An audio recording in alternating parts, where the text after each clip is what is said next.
Lecture by Sudha Bharadwaj. Though she is an old friend, but then this is a formal lecture. So let me introduce her to you people formally.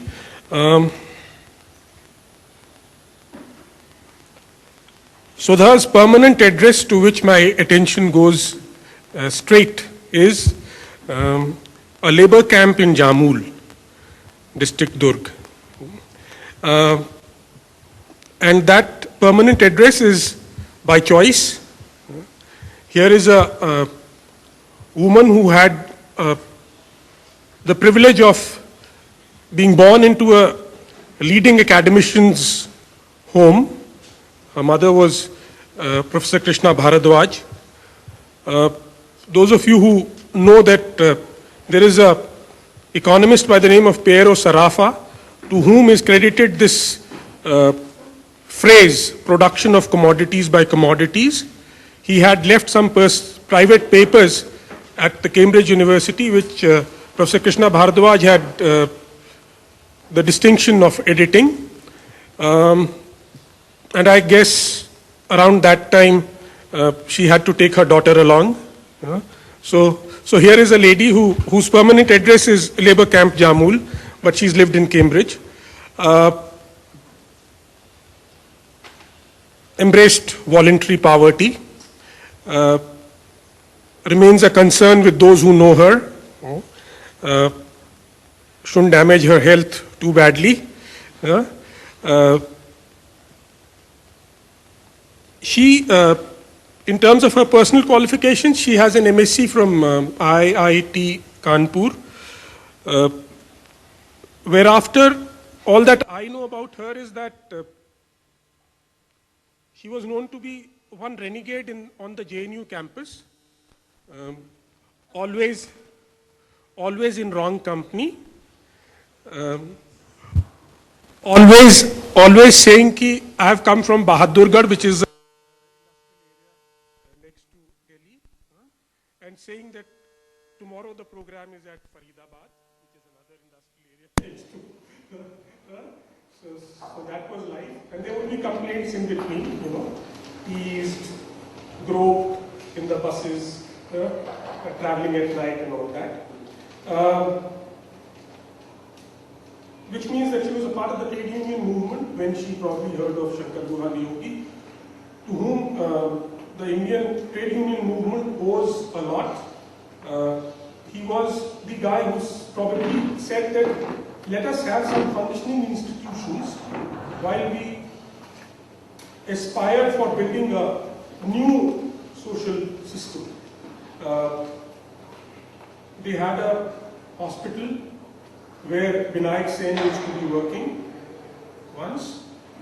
They had schools. They still have schools. That union has split following Shankar Guha Yogi's death in 1991. Sudha continues to be associated with that union.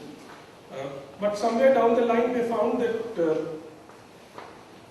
a whole lot of labor-related activity ends up in courts, and nobody can fight the corporate lawyer. So they try to raise this trade union. This mathematician turned into a trade unionist. They have made her into a lawyer. The trade union movement has made her into a lawyer. She now heads something called People's Legal Resource Center. She is the elected General Secretary of Chhattisgarh PUCL. She is. There are other things to her credit. Her interests range from the national movement. She was Bipin Chandra's neighbor in JNU. Her interests include classical Hindustani and folk music. If you people are bored with her lecture, you can always ask her to sing and get done with it.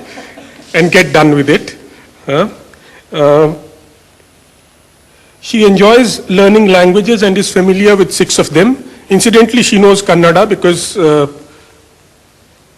what did you say, which was the part of the Dharwad, etc. Yeah, she's a Karwadi, huh?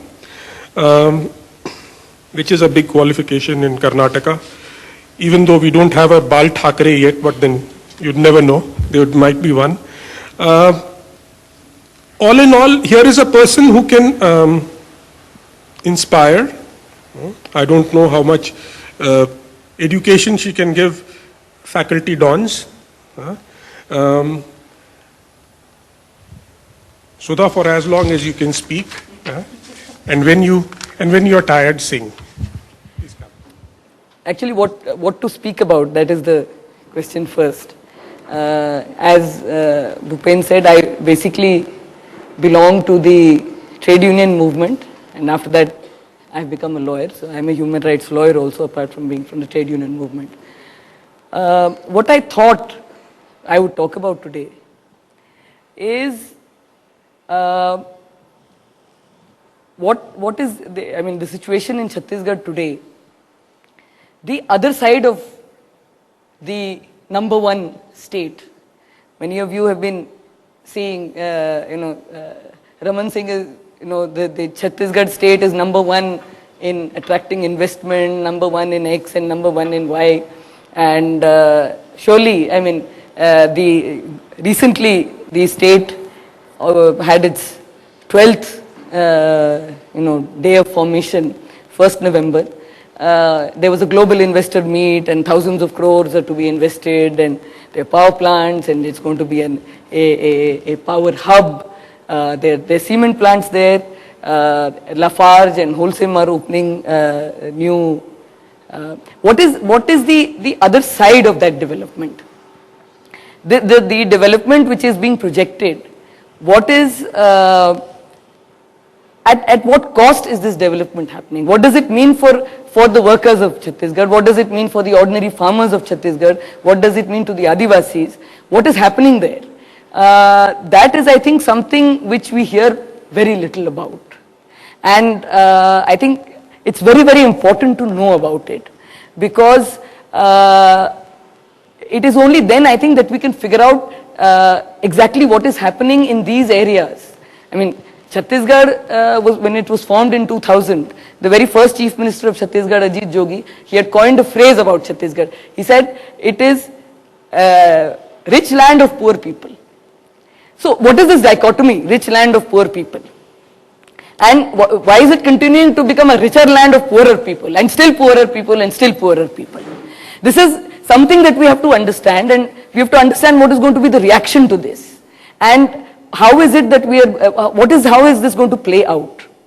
So, before I get into the details about Chhattisgarh, I think we have to see Chhattisgarh and Orissa and Jharkhand and the whole of this eastern India in the context of the global financial crisis which is going on at the moment in the world. And, when the financial crisis initially started, they said, oh, it's a V-shaped crisis, it will go down and it will come up again. After some time, they said, well, it's not really V-shaped, I think it's a little U-shaped. Nowadays, they're beginning to say it's L-shaped. So nobody seems to know when are we going to come out of this crisis. And this very serious financial crisis, the global financial crisis, in a situation where everybody is being taught and exhorted to follow that particular path of development. Actually, at the moment, there is that crisis there doesn't seem to be any solution to it. And if there are solutions, what are those solutions? One solution which is being tried is of taking back the benefits which people in the Western countries had fought for and have won.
resources, communal property of all kinds.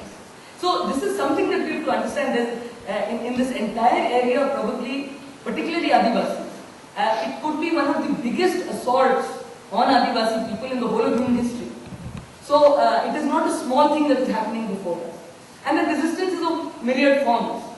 So this is the context, this is the larger picture in which we have to think about what is happening in Chhattisgarh.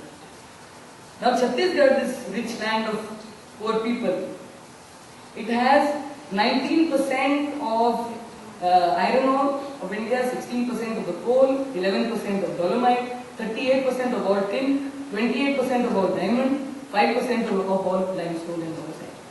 And in these areas what we are seeing, if you look at northern Chhattisgarh, I'll come to South Chhattisgarh later, but if you look at North Chhattisgarh, in North Chhattisgarh what we are seeing, for example in Raigad, already you find, for example, in the last 12 years alone, 26,000 acres of land has been taken. That includes forest land, that includes agricultural land. Sorry, 26,000 acres of agricultural land and about 12,000 acres of forest lands. This is in one district alone we are talking about. So this is all for mining, this is all for setting up the steel plants. You look at the Janjgir district. In the Janjgir district, if you look at the entire of Chhattisgarh, the irrigation, percentage of irrigated area is very little. In the entire Chhattisgarh, hardly 20% irrigation is there overall. Janjgir was one district because it had very low rainfall and it was a drought-prone area. The government made efforts to bring in canal irrigation, etc. So Janjgir became a 78% irrigated area. Now in that 78% irrigated region, where agriculture is now flourishing and you have double cropping and so on, 34 power plants are coming up. 34 power plants, and you can imagine what that means to land, you can imagine what that means to the forest, you can imagine how much groundwater is going to be taken up, and you can imagine the mountains of ash which is going to be there after that. The Korba is, I think the Central Pollution Control Board has calculated it to be 5th most critically polluted area. There's Jashpur district. Jashpur district is a pristine district. If you go there to Jashpur now, at the moment it is the beauty of it is unimaginable. If you look at the prospecting licenses and the mining licenses that have been given out in those areas, actually, I mean, out of about 2,000 square kilometers, barely 60 square kilometers are remaining. Everything else is going to be given out in mining. This is the kind of situation which is being faced by people, and of course they will be resisting. If you just, I've got this list here. This shows 121 MOUs made with various different companies. They're in various different stages, and the map of the picture of how mining is going to look in Chhattisgarh is this. So here at the bottom, you see Bastar and Dantewada, it is totally covered up. I think when you see this, then there must not remain very much doubt as to what is happening in South Chhattisgarh. Because when we talk about, for example, when we talk about Iraq, and we say, well, why are the Americans in there? It's very easy to say that, it becomes very obvious, and you know that they're in for the oil. And they're not there because they think Saddam Hussein was very undemocratic and they should bring a democratic form of society in Iraq. But unfortunately, sometimes when some things are closer to home, it's very difficult to understand it. So in South Chhattisgarh, it is very clear that there is a urgency of going out there and clearing that land.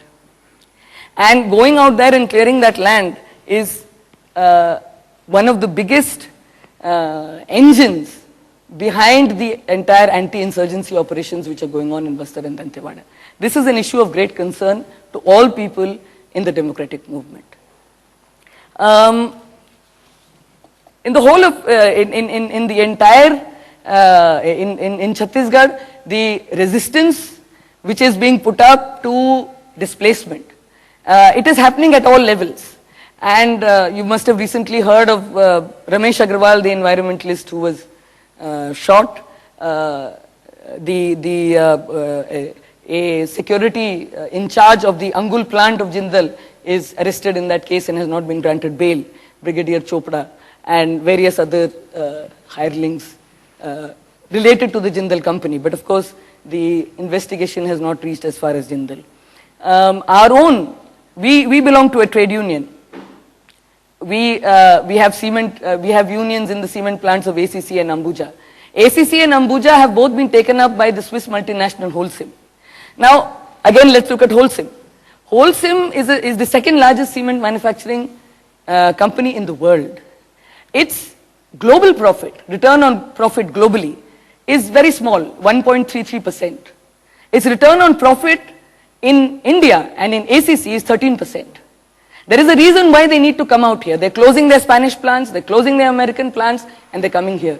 And what happens here in ACC and Ambuja, what we see here is taking away of lands. There is barely any proper rehabilitation. Our rehabilitation policy in Chhattisgarh says that you should give permanent jobs. There are no permanent jobs.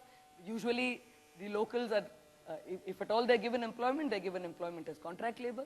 There's the way of the groundwater is being drawn, the pollution that is taking place, the blasting which goes on, causing, literally the situation is that these companies are so powerful that whether it is the pollution control officer, whether it is the forest officer, whether it is the labor officer, they're all more or less in that corporate stranglehold. And it is extremely easy to make the super profits. And if you see what, even according to our Indian labor standards, there should be something called the Cement Wage Board. We actually, it is not permitted. And yet, despite two court orders in our favor, the Industrial Court has given an order for regularization of contract workers, the High Court has supported that order that the contracts are sham and bogus. Despite that, the situation that we see is that the company is refusing to regularize these workers. And if you look at the difference, you look at what the contract worker in Ambuja gets.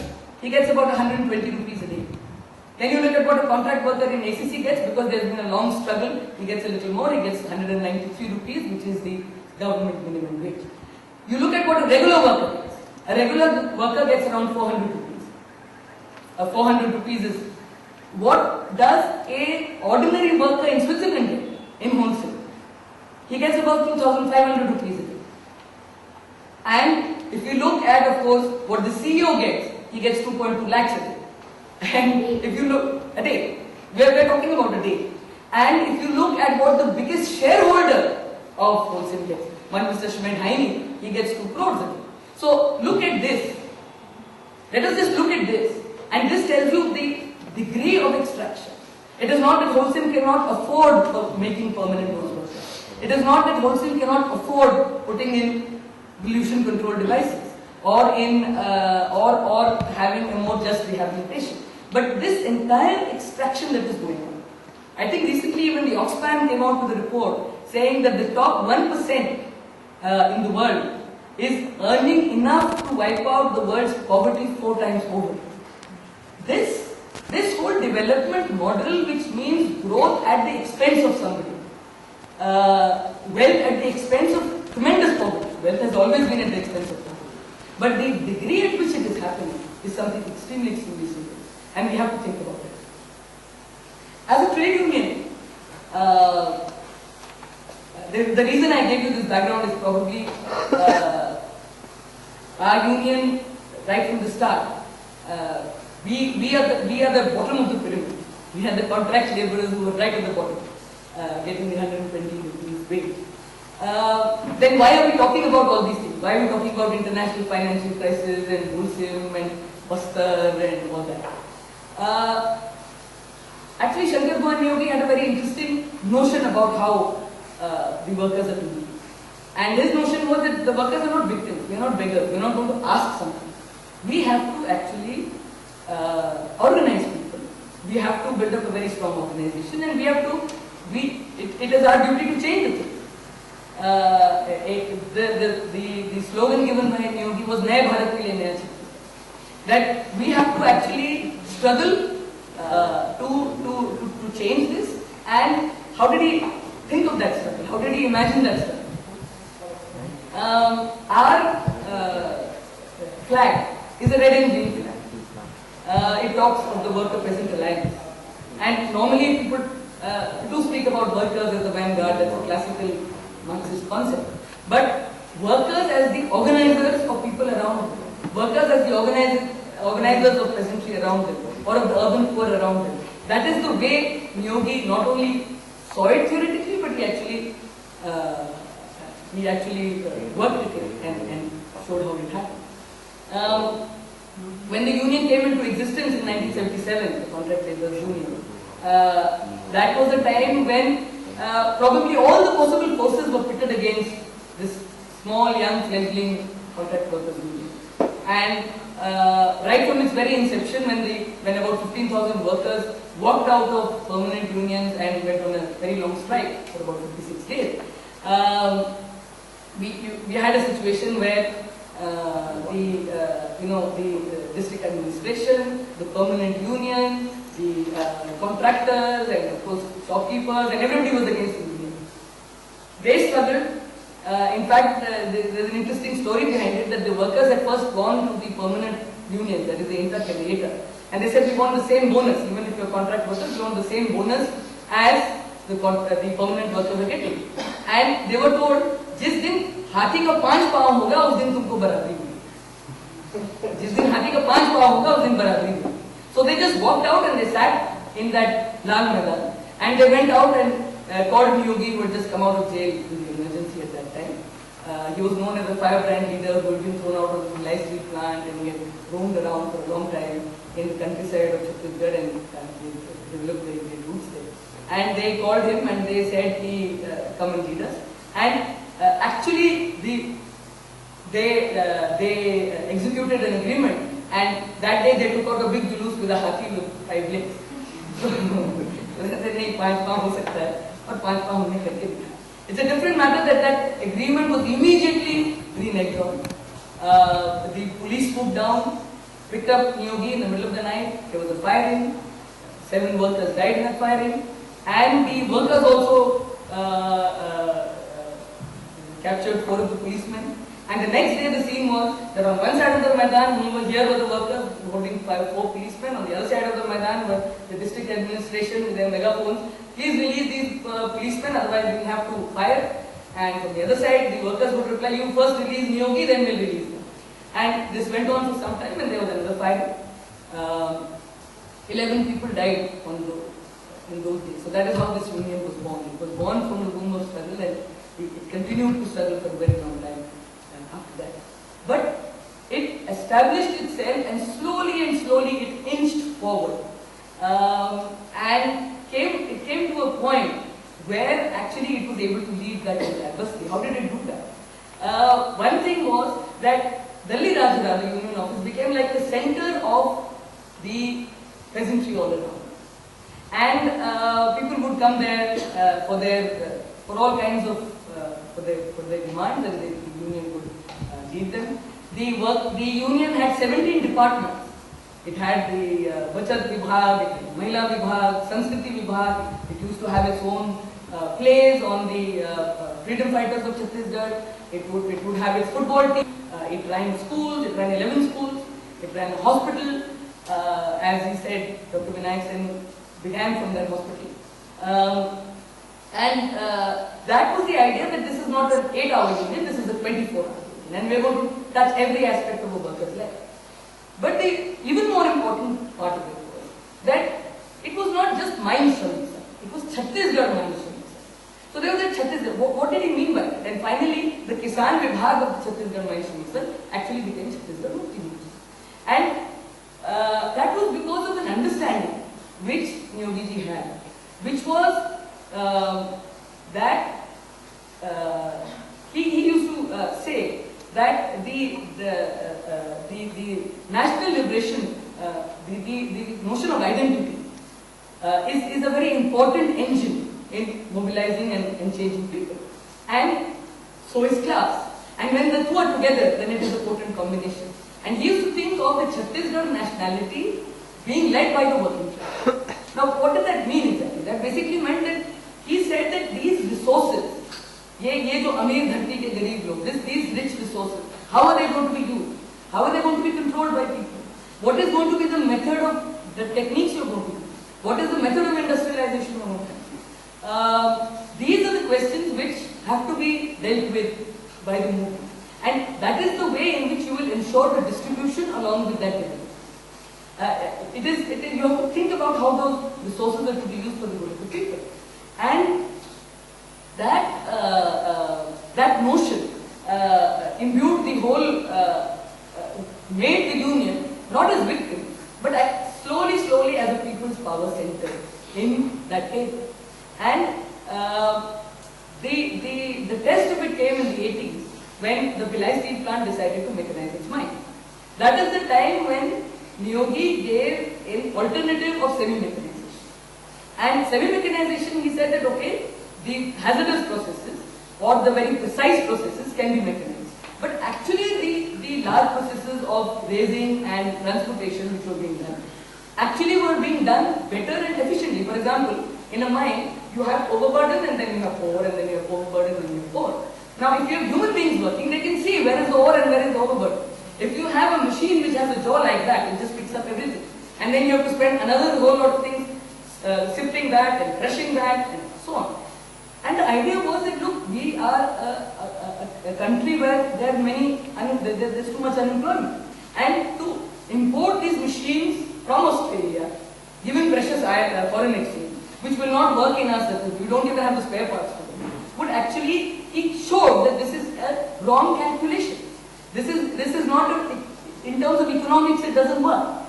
And though the Bhilai steel plant kept saying, look, you're a union, you cannot dictate to us what is going to be the method of production. You stay in your place. You talk about your wages, that's all. But he actually managed to create a movement around this issue of semi-mechanization. That yes, we will decide what is going to be the method of production.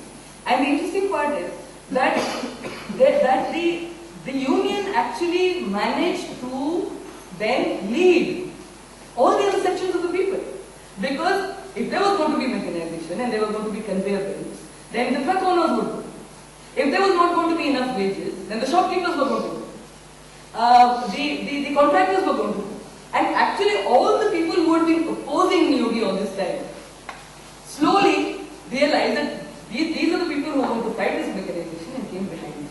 So that was a classical example of a united front led by the workers against something which was perceived by the entire community as something dangerous to their life. So this was the model. It was not just the hospital and the schools and the fact that there was a lot of creative alternatives given. It was actually that the working class took an initiative to decide what is the alternative to this mode of living. So, the other very important thing which Niyogiji's movement had was a lot of solidarity. It is incredible the degree to which the union used to go for solidarity, and that is something which became part of its politics. So, fighting economism and in fact fighting for everybody else and considering it's one's duty to fight for everybody else was a part of that politics. So they would go to Bhopal when the Bhopal gas plant happened, they went to Harda when the Narmada Bachao Andolan was fighting there, they would go in solidarity in Belladilla when there was a huge firing, and there the mechanization was implemented, retrenching 10,000 workers.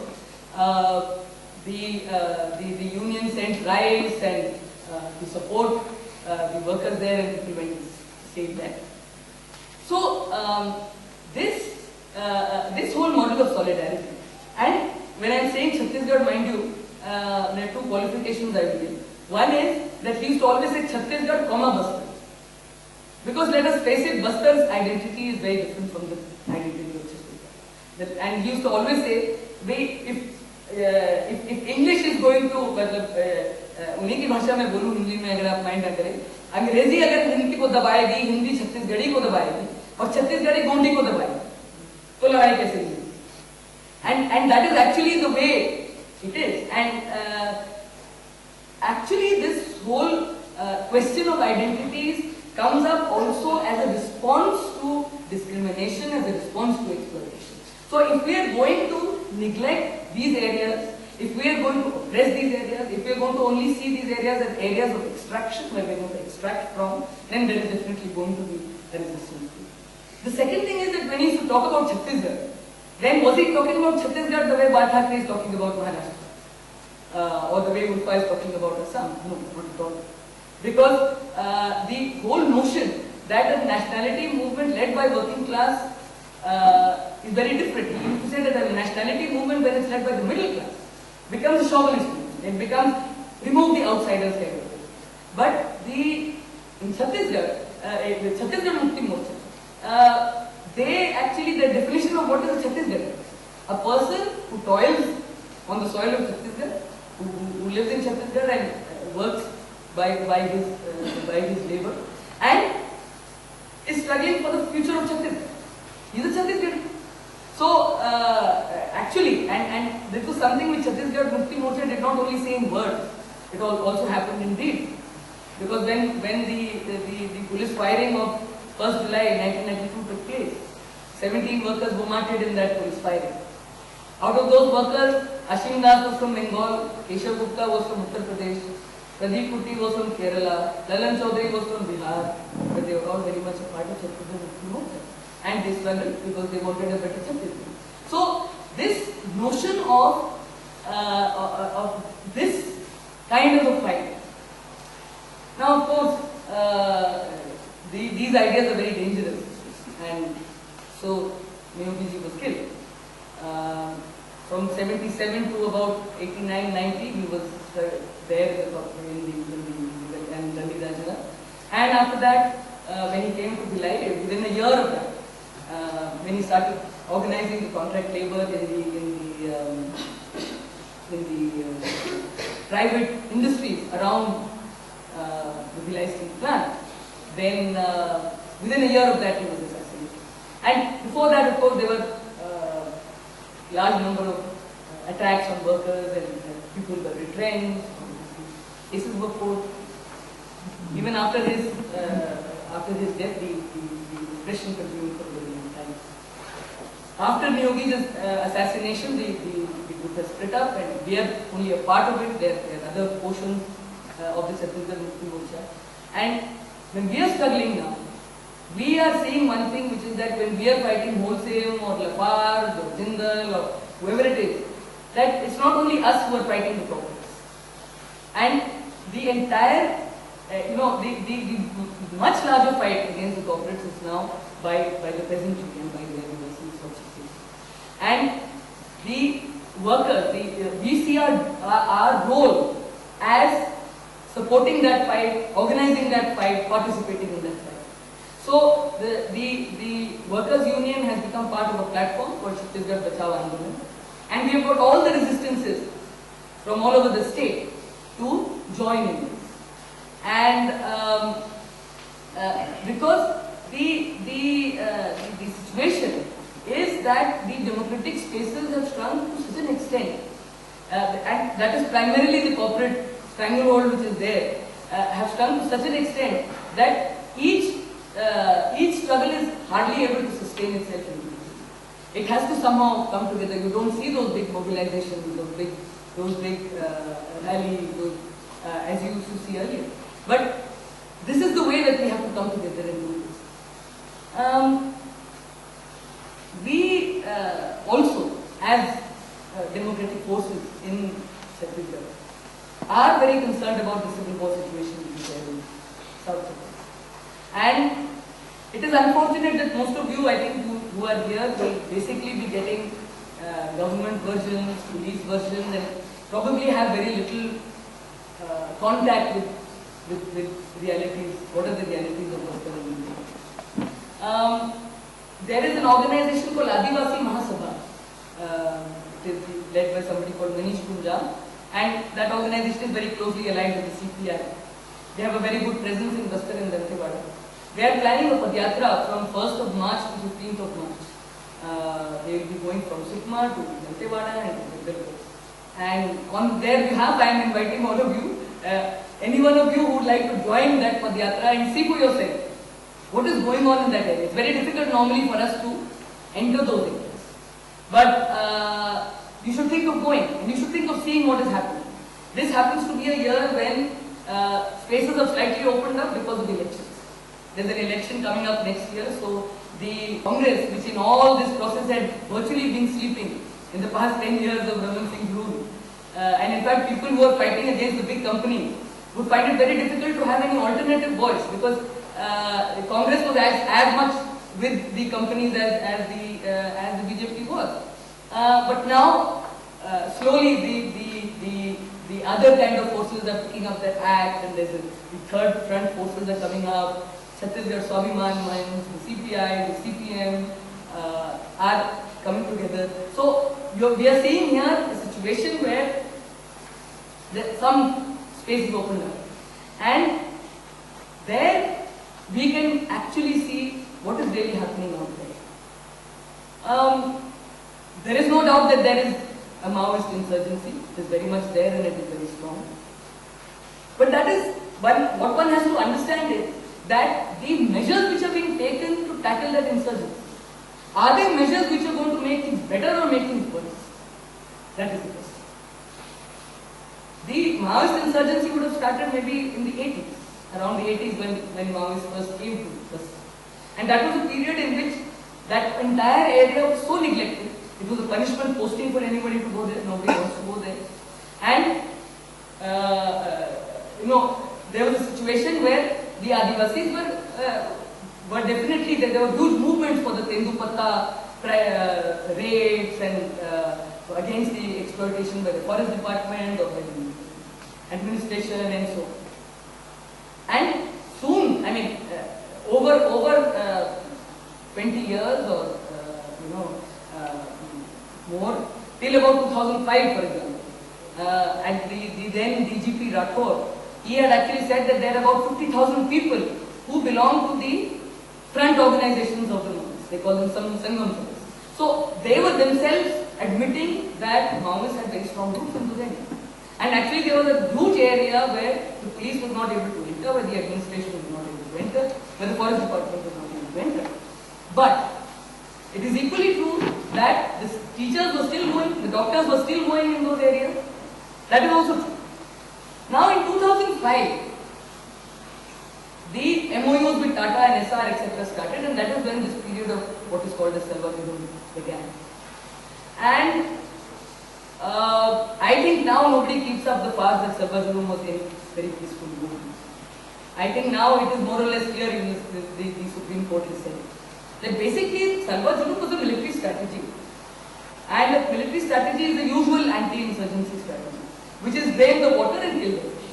So you bring out people and bring them to the roadside camp. That is the idea. Now, at that point of time, people were brought out in large numbers. There were the facade of this Salva-Judum was there, but basically it was supported by the army and the paramilitary forces in large numbers. And they would go and get out these people and bring them to the village. And it was more or less possible. About 50,000 people would have been brought there. Another 50,000 people would have maybe got displaced and fled away to Andhra Pradesh or fled away. Another 50,000 would be there and there. But the thing which is of greatest concern to us is that area which was unaffected.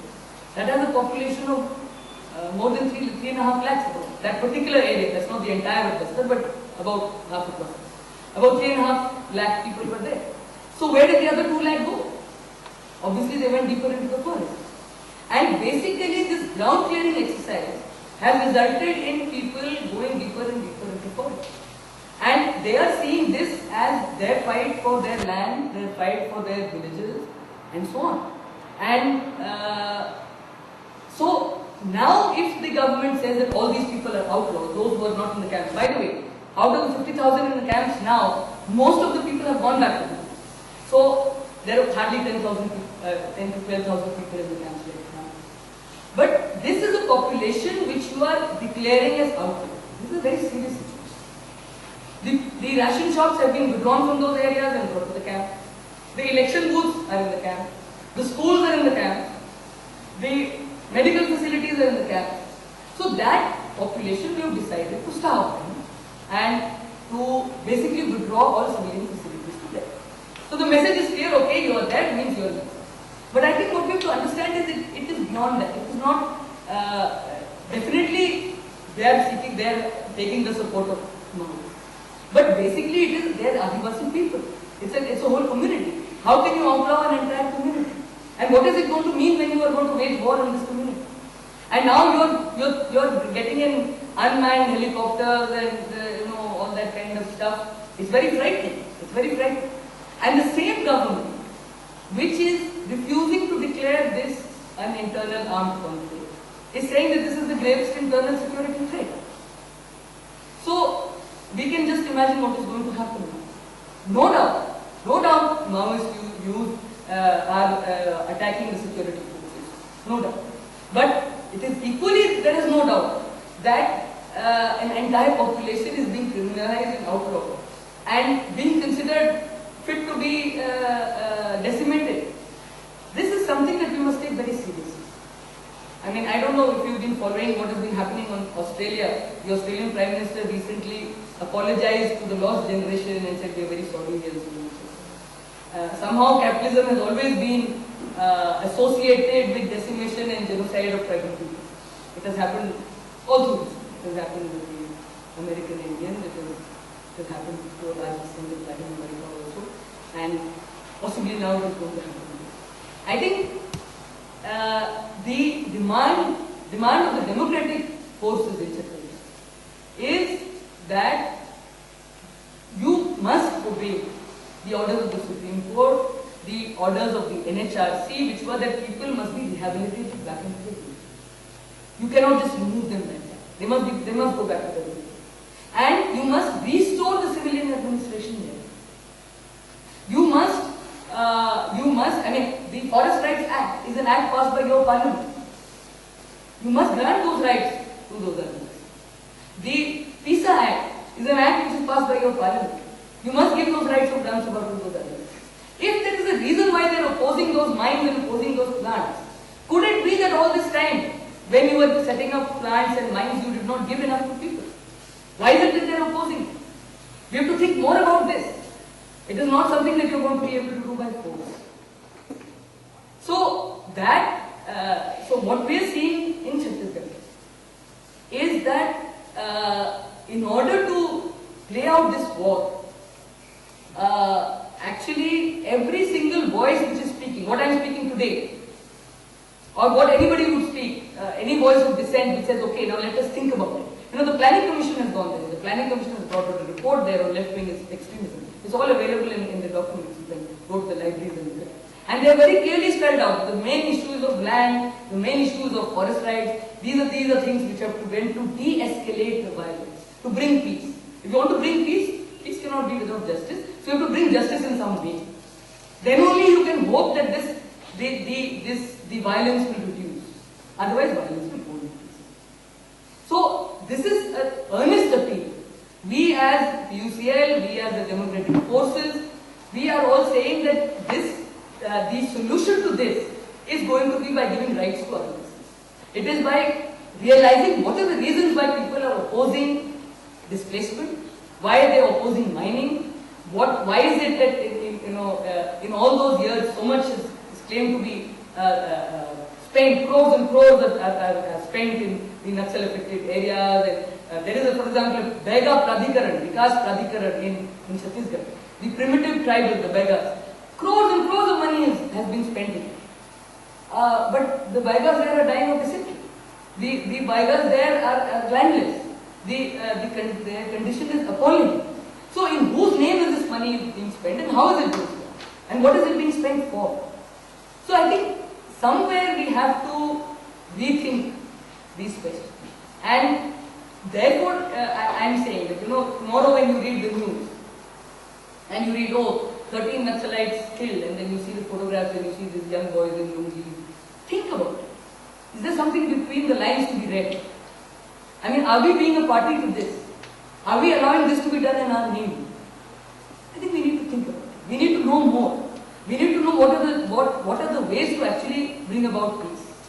Yes, peace is very important, and there is no doubt about it. But how will that peace be brought unless you are also ready to accept these persons as human beings? I'll give you an example of something which happened in my High Court. And, what is the reason why I felt that I had to join QCL and this is crown of thorns which I am wearing. When Vinayak Sen was arrested, I became the General Secretary. So I know that it's not going to last long. Tomorrow you may hear that I am in jail. So, but why does one have to do this? Recently there was a telegram, there were 2 telegrams received in the High Court of Chhattisgarh. They came from the parents of 2 women who had been picked up by Andhra Pradesh greyhounds and taken to Bhardwaj. One was a pregnant woman, one was a 15-year-old girl. The parents gave a telegram to the High Court of Chhattisgarh, and they said that these girls have been picked up. They've not been there since Friday or something, that this was a Tuesday. And they said that already 5 days have passed. We've inquired at Bhardwaj, we've not been able to find out what is to be done. This is the habeas corpus petition. In our Constitution of India, the right to life is the most precious. And habeas corpus petitions are always listed on top of the board, and you have to take immediate notice of it. The order that was passed by our High Court was listed after 3 weeks. In the meanwhile, the state will make inquiries from the district administration of Sukma and Madras. The district administration doesn't know anything.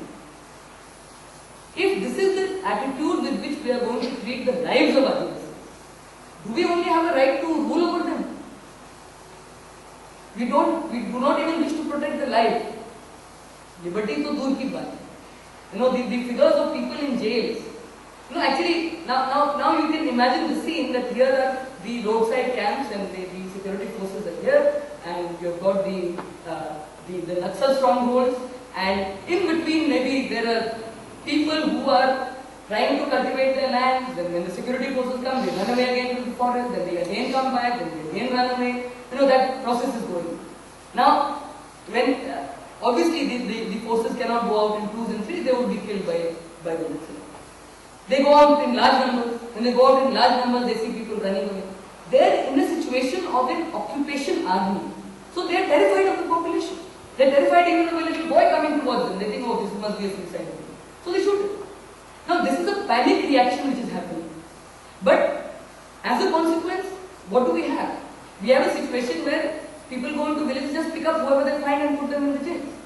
So you have people being brought to the courts. They're very serious offences against them because some blast had happened some time earlier and there is a FIR against unknown people. So they're implicated in that. And they're brought here and the magistrate is unable to speak the language of those people. He doesn't know Dorla, he doesn't know Gondi, he doesn't know Hindi, and there's no interpreter in the court. You cannot converse, you cannot ask that person when you actually picked up. What has happened?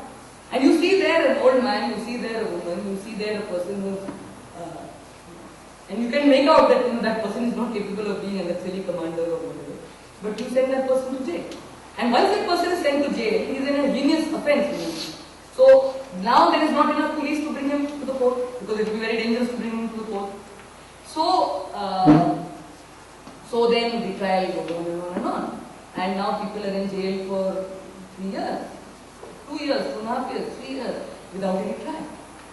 So actually there is a serious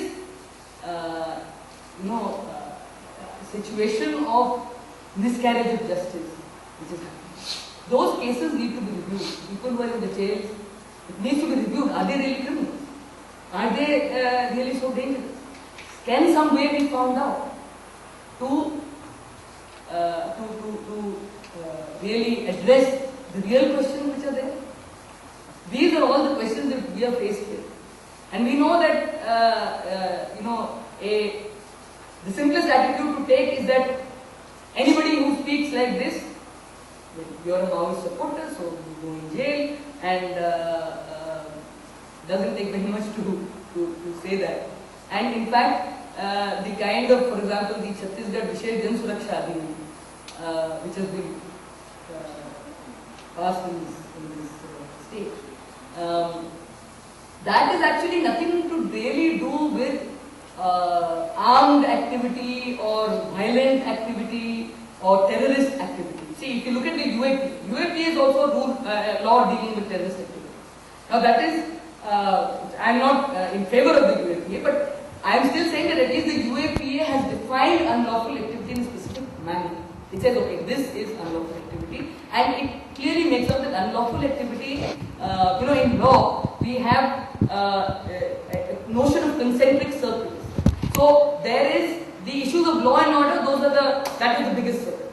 Within the issue of law and order is public order. That is the most serious situation than law and order. You and I have a scuffle on the street, it's a law and order question. It's not a question of security of state. So within the law and order circle is the public order. And within the public order is the security of state. The security of state is only invoked when a very serious situation is warranted, and there is the situation where you can say, okay, do away with the fundamental rights, do away with the right to life, do away with the right to liberty, do away with so many other things.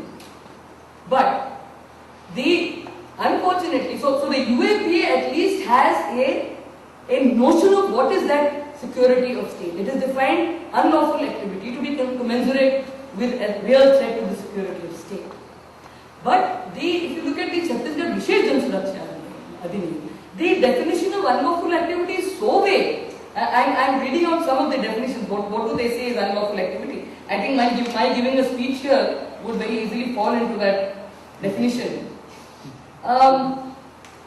Unlawful activity in relation to an individual or organization means any action taken by such individual or organization, whether by committing an act or by words, either spoken or written, or by signs or by visible representation or otherwise, Azim also comes into it, which constitute a danger or menace to public order, peace and tranquility. Now, that is so wide. I mean, anybody you could put under 151, you can put under this. Okay, another one, which interferes or tends to interfere. That means they've got an X-ray and they can know whether you're tending to it. Which interferes or tends to interfere with maintenance of public order. Which interferes or tends to interfere with the administration of law or its established institutions and personnel. Now, this is nothing to do with violent activity, terrorist activity, criminal activity, explosives, bombs, or anything of the sort. Any ordinary act. A tehsildar comes and says, I am going to come and acquire your land. And the villagers say, no, hum nahi karne denge, and they say, chatka jam. People of Vijipura, they don't allow a official to come and demolish their houses. It already comes under this. You are interfering with the personnel administration, personnel of an established institution of law. You are interfering with the tehsildar. But there is an ordinary law to deal with this. There is maintenance there is a whole chapter of maintenance of public tranquility. You don't need to. So this is what is very dangerous, and this is what is possible actually. That when you begin to collapse, everything as security of the state. Who are the kind of people who have been arrested under the Chhattisgarh Vishesh Jan Suraksha? Vinayak Sen was one of them. I think he came and spoke to you sometime. Ajay TG is a filmmaker. He's made a very beautiful film called Before Dark. I hope all of you can see it. It's about the land acquisition in Raigad. He's under this case. The two merchants of Naresh Bazar in Bilaspur, it's a cloth shop, who sold olive green cloth. Because that olive green cloth was somewhere used as a uniform. They're in jail. So another doctor is in jail in Rajasthan now. What is his crime? In somebody's kit, his prescription was found. The problem is, and the greatest problem with this law is that there is no mens rea in it. I don't know if those of you who are familiar with law. Mens rea is intention. So it has to be with an intention. Willingness and intention is very important. So most of the people you find, Adivasi people who have been put under this, attending a meeting, being there in that particular place, showing the way, rasta dikhana. Were they willing to do it? Did they do it in force? Were they intending to do it? I mean, I am a shopkeeper. Somebody comes and buys 12 pairs of canvas shoes from me. How do I know that that's for Naxalites? I don't know. Tomorrow my shop slip is found somewhere, I go in. You know, recently there was a case. So what I'm saying is that this thing of increasing the periphery is this idea of area dominance. Okay, now let us squash everyone like this. Bacha, you know, let's clear up the whole thing. This, first of all, it doesn't work. I mean, putting Vinayak Sen in jail didn't reduce the Naxalite menace. Putting me in jail is also not going to reduce the Naxalite menace. Because you are refusing to look at the root problems. It is like आप आग जला रहे हैं और कह रहे भाग मत बनो। अरे आग को तो कम करो, भाग को अपने आप कम करो। आप आग को बढ़ाते जा रहे हैं और बोल रहे हैं भाग मत बनो। ये तो प्रोसेस है। ये so it is this is, you know, we have to really question these things, and that will begin from questioning how long is it going to be rich land of poor people. How long is it going to be until you refuse to listen to Gram Sabhas? When are you going to listen to people of Costco? When are you going to listen to people of Kudankulam? When are you going to listen? When are you going to listen? These are the people for whom this constitution was made, and everybody derives their legitimacy from these people. This is we the people.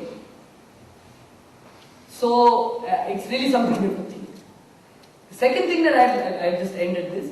The second thing that I'd like to say is that I think actually, without knowing it, very quietly, when again in the midst of, it's like another freedom struggle actually. Because we find different sections of the people are actually fighting. We find the workers are fighting against the rollback in the labor laws and the precedents which are coming in the labor laws. We find the employees are fighting against privatization. We find the small shopkeepers, they are fighting against the FDI.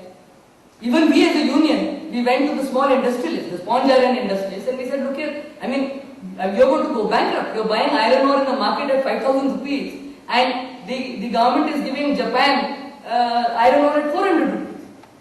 So obviously you're going to go bankrupt. So these are imperialist policies. This is the famous drain of wealth. Everything is in the Swiss banks. Wholesale is just taking away, and there that man is getting 2 crores a day. These are the things to think that, okay, different sections of fighting, maybe it's time that people think of how to unite these struggles. And it is not as if the Adivasis in this belt were struggling at any different. They are also struggling. It is also a fight. And that is something which has to be recognized. There is one thing very unfortunate कि एक लक्ष्मण रेखा खींच दी गई है। इनके बारे में कुछ मत बोलो। इनके बारे में अगर आपने कुछ बोल दिया तो भैया आपने सही समझ। And I would say that what Yogi ji has taught us, कि injustice anywhere is a threat to justice everywhere. We refuse to mano any Lakshman rekha. Because if the Adivasis of Bastar are going to be crushed and decimated, it is not long before the contract workers are finished, before Jashpur is going to go, before Raigad is going to go, before the Baloda Bazar district is going to go, and this entire belt of the Adivasi people is going to be crushed. So my only request to all of you is come and see the facts, come and find out, think more, read between the lines, and think to yourself, is this a development which you support? These are the consequences of that development. Do you support it? Can you think of any other way? Can you think what has to be done? And would you like such a war to be waged on Adivasis in your name? Thank you.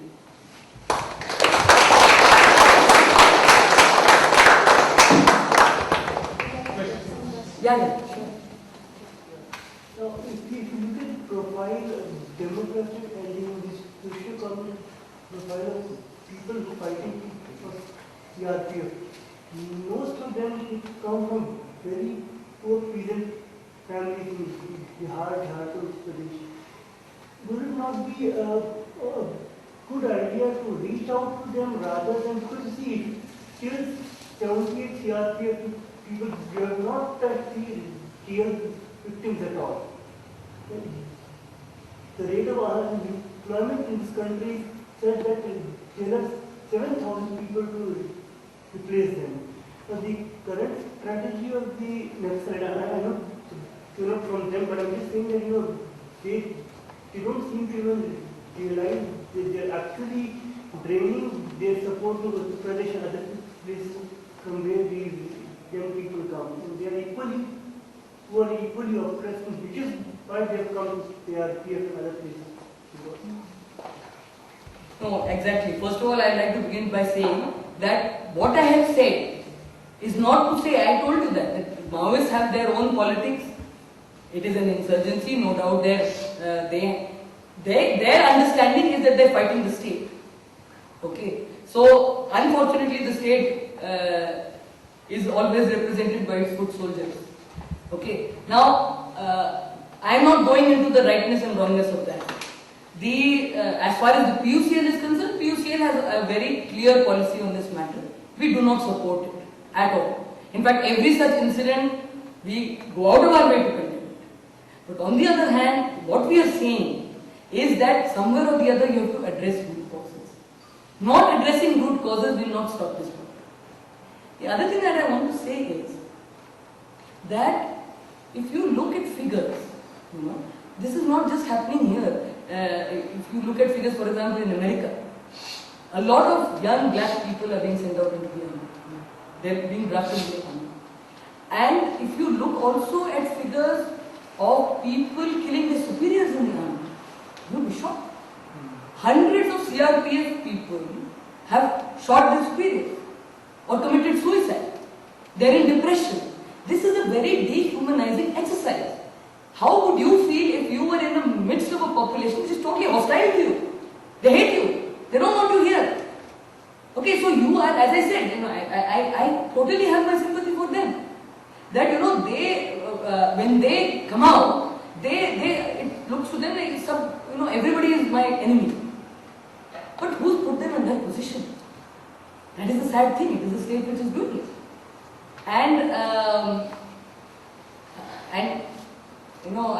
recently the whole argument came up over the Justice Verma Commission, for example, that when there was talk of the question of rape by security forces, etc., there was a vitriolic reaction from the army and from the CRPF and so on, no, how can you say this? But look at the hierarchy within the army.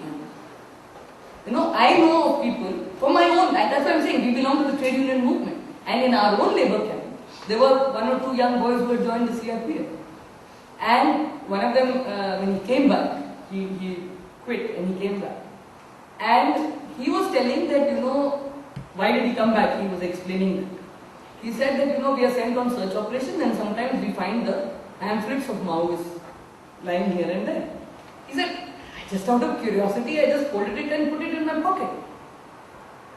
And he said that the dressing down which he got and the way he was punished and physically tortured for having that parcha. And he said, Didi, I didn't do it in any bad thing.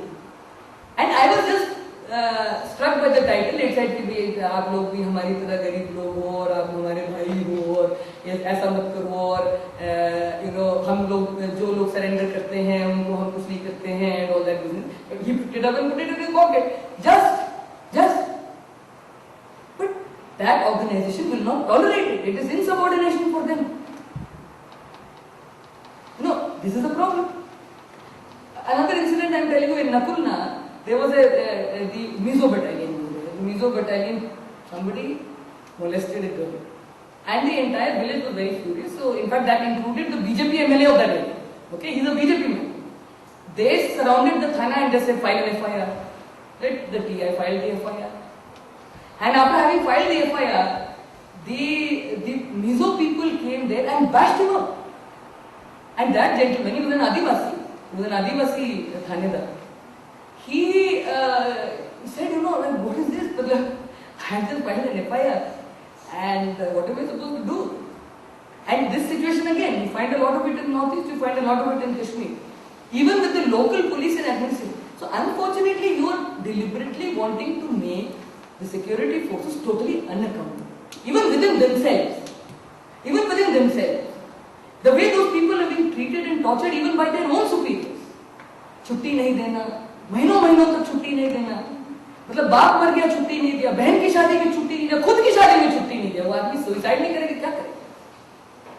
And let me tell you that it is true that there is a lot of poverty and people are going there, but it's also true that at least 50,000 posts are vacant.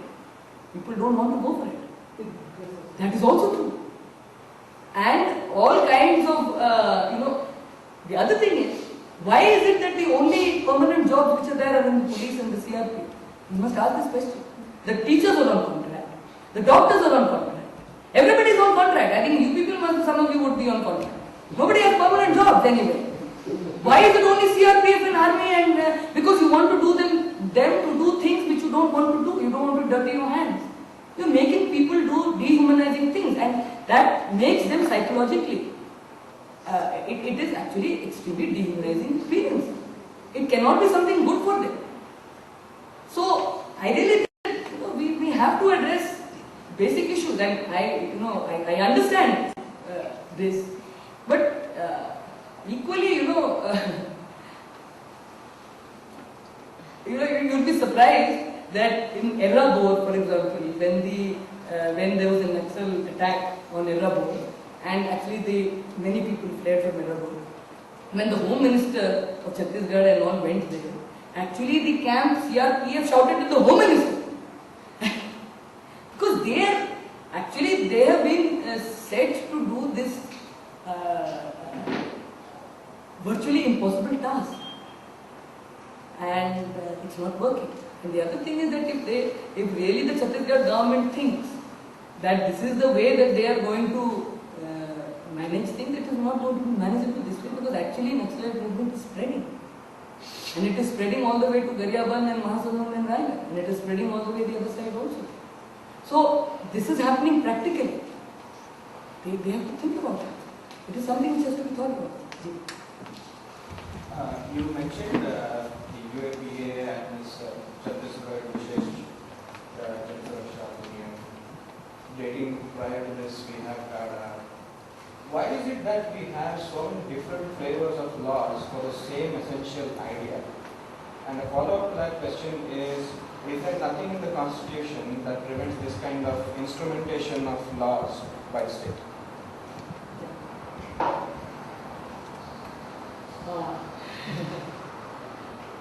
Yes, actually, there, for example, in Tada, it was seen to be targeting a particular community. That is why actually when finally the Tada figures came, it was clear that the rates of conviction were so low. It was clear that Tada had been used in a particular manner.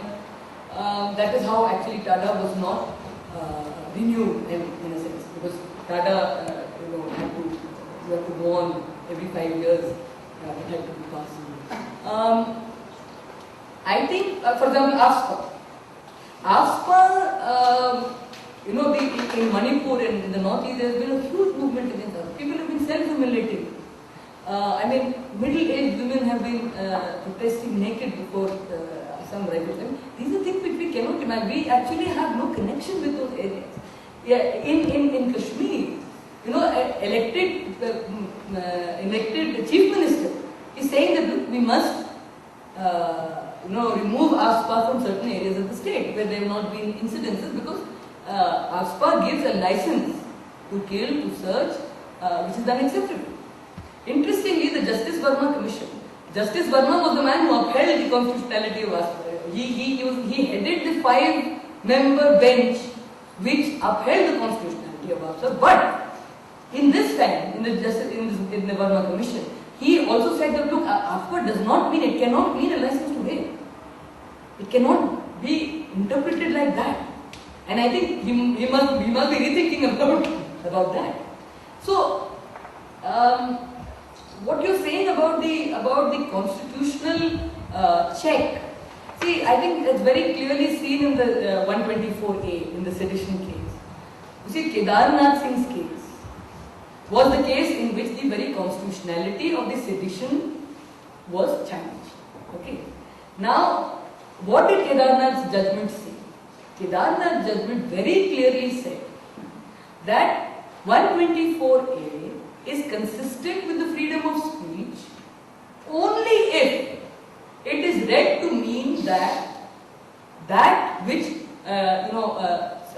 the speech or acts or this thing which incites violence.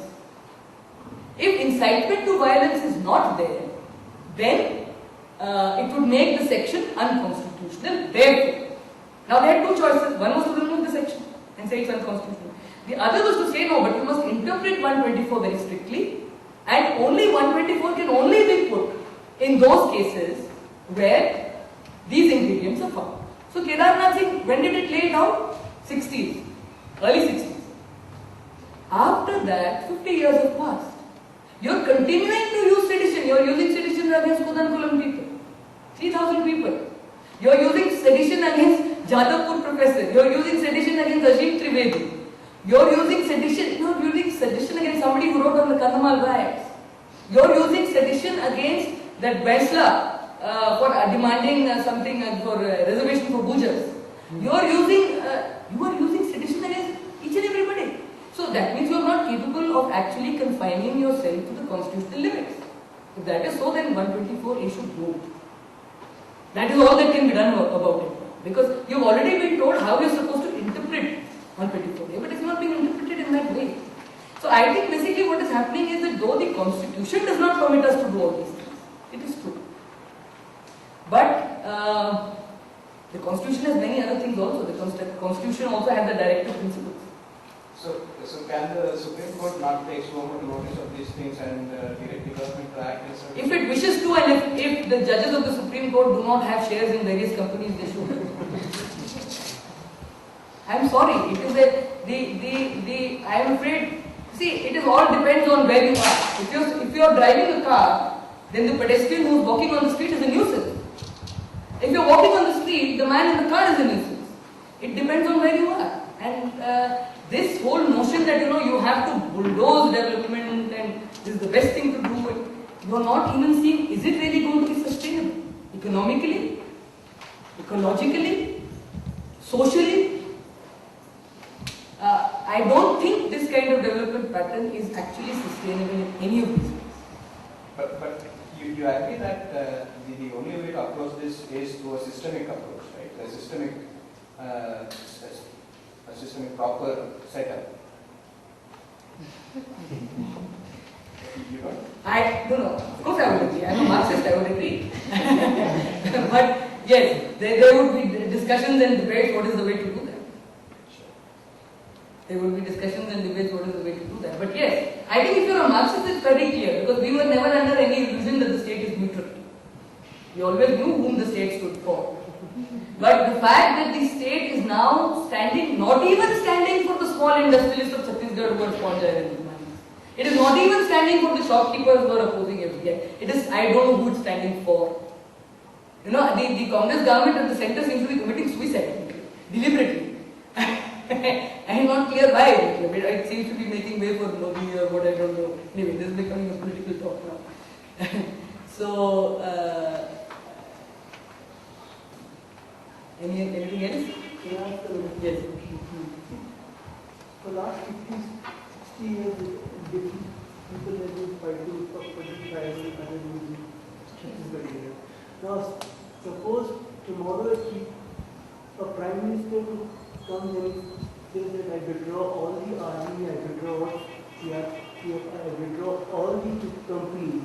Now, do the people who have been struggling have an alternative plan which can be implemented? And so I'm not aware of the ground reality, so I'm asking you, is it that it is just an opposition to imposition of a different plan, or the people fighting have an alternative? Because the point is that it could be that there are many. I don't think it is a lack of alternative. I really don't think so, because I think people's movement in this country has a very rich democratic tradition. You ask people in the Narmada Bachao Andolan what is their alternative for big dams, they have alternative. Don't say that they don't have alternative. You ask people in the ecological movements, what are their alternatives? Ask people in the farming movements, what are their alternatives? Niyogi gave an alternative of semi-mechanization. It is not that people are doing things mindlessly. But the point is you are not giving space for any alternative. You are not giving the space where an alternative can be worked out. You know, even today, I mean, even in Yogi's time, there was more space. He could at least run a hospital. He could run 11 schools. Today, we are not in a position even to do that. Today, even if we try to run, I don't know whether any of you know of Kiriti Roy. He's in Calcutta. He runs a human rights organization. They had a public hearing. You know, they were arrested that you are impersonating judges. So now you can't hold a public hearing. This is ridiculous. So the extent to which the democratic space is done is that they will not permit you to allow an alternative to succeed. You know, for example, in Madhya Pradesh, there was something called Tawa Dam. The people of Tawa Dam, they decided that they will not oppose the dam. They will go with the rehabilitation policy, and they formed a Tawa Prabhavit organization, in which they said, okay, ठीक है, हमको इस तालाब का ठेका दिया जाए, हम इसमें मछली पकड़ेंगे, and we will do our we will run our business. That was an organization, and that was a cooperative which gave the maximum royalty to Madhya Pradesh, which had not been given in years and years. They continuously gave the highest royalties. Okay, they ran it absolutely cleanly, no corruption, nothing. But they were a people's organization. People were getting stronger. With the money which they made, they were running a school. They had a jeep of their own. They had an office. They were getting people together. They were getting people organized. And some contractors made a complaint, and the Tawa Ban was taken away from them. You ask them today, वो ठेका नहीं है उनके पास. So it is not a lack of alternative. They will not allow the alternative to function. In fact, today only in the class I was discussing with somebody that nowadays the very typical strategy taken by the government is don't refuse the demand. Say the demand is correct, but crush the organization which raises it. This is the system. Because you see, they cannot afford to say the demand is wrong. The demand, that's part of your constitution. You can't, unless you throw away the constitutional laws for that. They've already thrown away the directive principles. What do the directive principles say? That you can't concentrate well, you should use resources for the best good of the first common good. All that is thrown away. But they can't throw away the rest of it yet. Okay? So you say yes to forest rights, but the man who is fighting for forest rights, put him in jail. You say yes to giving the Narega, but when Madhuri Behan takes out a rally, you say that put her under NSA, and you say she's a Naxalite, and you know. So this is the way to deal with it. I'll make my question little precise. For instance, of this southern Chhattisgarh. Because southern Chhattisgarh, if I'm not wrong, would send around 20% of the nearest to the state. Now, in that situation, you know, if as you say that the tribals are, tend to believe that the tribal is genuinely opposed to the system.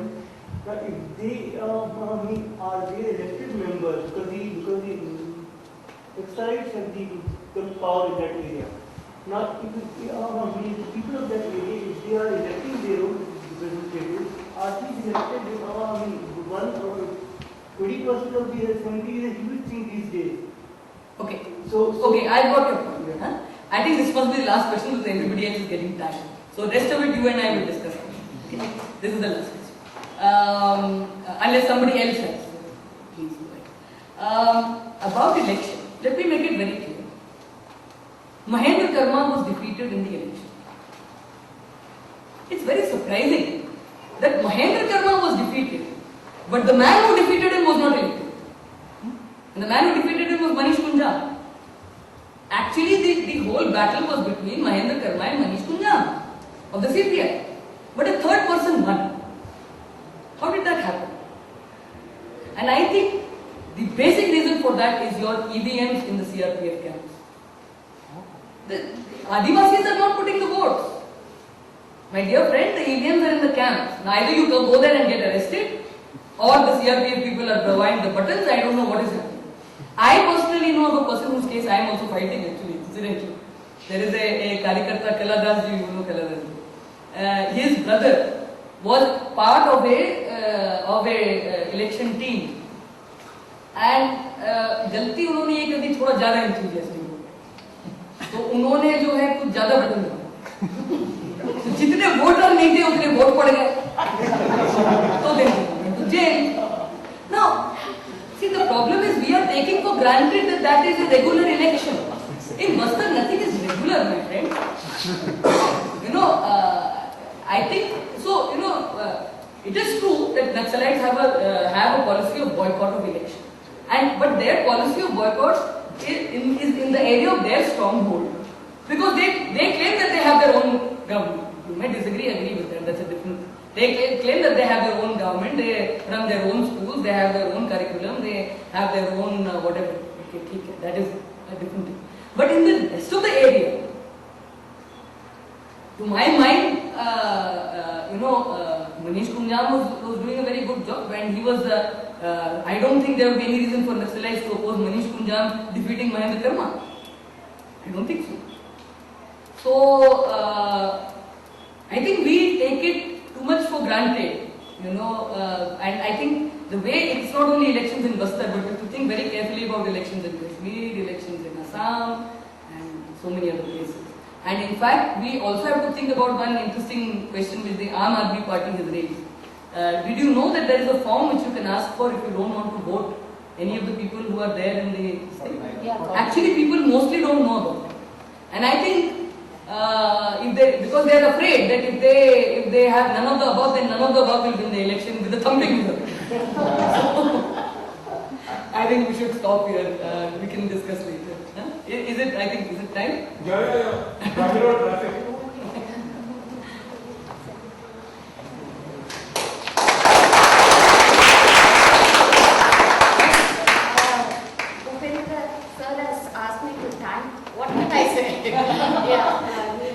For saying some very unpleasant things.